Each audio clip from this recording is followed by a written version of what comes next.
Hi guys, how are you. Translation 7 में आपका फिर स्वागत है। आज हम इस तरह के सेंटेंसेस का ट्रांसलेशन सीखेंगे जिसमें आपको दो सेंटेंसेस मिलेंगे जिसमें से दोनों ही फ्यूचर टेंस में लिखे होंगे, लेकिन दोनों का अनुवाद फ्यूचर टेंस में नहीं करना है। तो चलिए कैसे करना है ये जानते हैं।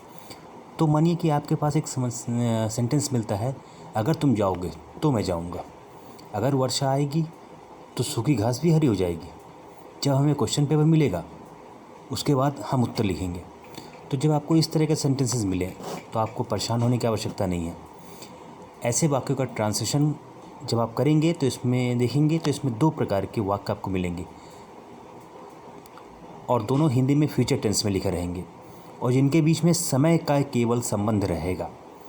तो ऐसी वाक्यों की बनावट जो होती है वो मेन क्लॉज और एडवर्ब क्लॉज से मिलकर बनी होती है। ऐसे वाक्यों के अनुवाद में मेन क्लॉज में फ्यूचर टेंस का ही प्रयोग होगा इंग्लिश में। यानी जब आप इसका अनुवाद करेंगे तो जो मेन क्लॉज होगा, जो कि मुख्य होगा दोनों में से, यदि मैं साधारण भाषा में कहूँ कंडीशन सेंटेंसेस हैं, जिस सेंटेंस के कारण कंडीशन पैदा हो रही है वो मेन क्लॉज हो जाएगा। तो मेन क्लॉज हमेशा फ्यूचर टेंस में होगा और एडवर्ब क्लॉज जो समय के बाद दिया रहेगा उसमें प्रेजेंट इंडेफिनिट टेंस का प्रयोग करना है।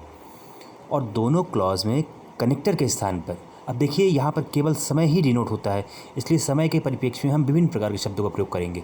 तो कौन कौन से कनेक्टर्स का प्रयोग कर सकते हैं, जैसे बिफोर, यदि पहले है तो बिफोर, एज जैसे ही, वाइल तुरंत, एज सुन एज तुरंत, एज क्विकली एज जैसे ही तुरंत, as long as, till until, when, after. इस तरह के शब्दों का समय के अनुसार आपको प्रयोग करना है, इसलिए घबराने की आवश्यकता नहीं है। इस तरह के वाक्यों में अंग्रेजी में जब ट्रांसलेशन करेंगे तो ये ज़रूरी है कि आप हमेशा प्रिंसिपल क्लॉज को फ्यूचर इंडेफिनिट टेंस में रखें, उसके बाद कनेक्टर का यूज़ करें और उसके बाद एडवर्ब क्लॉज जो कि प्रेजेंट इंडेफिनिट टेंस में होगा। हमेशा ध्यान रखिएगा, यह प्रतियोगिता परीक्षाओं की दृष्टि से ही बहुत महत्वपूर्ण है क्योंकि अक्सर इससे संबंधित प्रश्न परीक्षाओं में पूछे जाते हैं।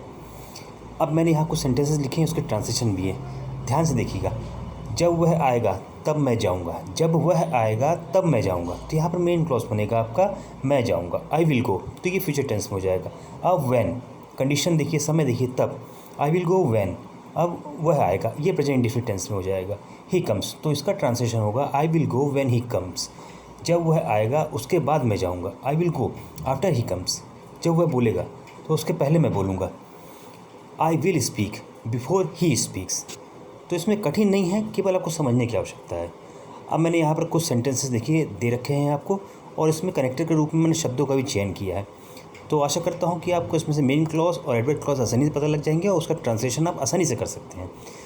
तो आई होप कि ये अनुवाद करना आपके लिए बहुत महत्वपूर्ण होगा और आपकी जानकारी में वृद्धि करेगा। नेक्स्ट फिर वीडियो मिलूँगा, तब तक के लिए have a good day, bye.